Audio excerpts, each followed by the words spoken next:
સુરતના મોટા વરાછા વિસ્તારમાં વિરોધ. તુલસી આર્કેડમાં ફાયર અને પાલિકા દ્વારા એનઓસીના હોવાથી કરાઈ હતી સીલ.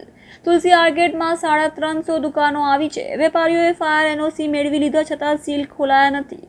છેલ્લા 3 દિવસથી ફાયર એનઓસી આવી ગઈ, અનેક રજૂઆત છતાં સીલ નહીં ખોલાયાનો આક્ષેપ. પાલિકા અને ફાયરને રજૂઆત કરાઈ છતાં સીલ ખોલાયા નથી. દરરોજનું વેપારીઓનું નુકસાન જતું હોવાનું વિરોધ.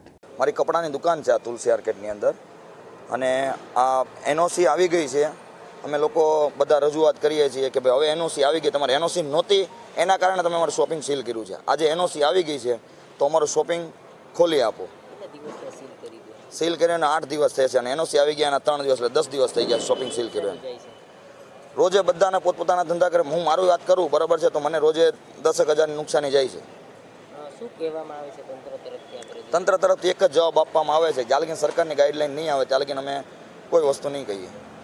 અમારી માંગ ફક્ત એટલી જ છે કે જ્યારે અમારી તુલસી આર્કેડની અંદર 3 દિવસ અમારી પાસે ફાયર સેફ્ટીની એનઓસી આવી ગયું છે, તેમ છતાં અમારી દુકાનો કેમ ખોલવામાં નથી આવી રહી.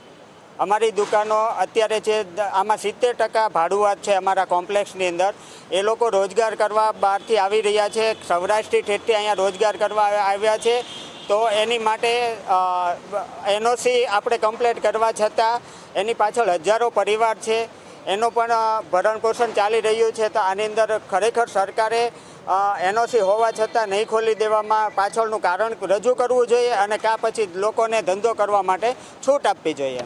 આમાં 350 દુકાનો છે અને ટોટલ આની અંદર હજારો લોકોનું પરિવાર ચાલી રહ્યું છે.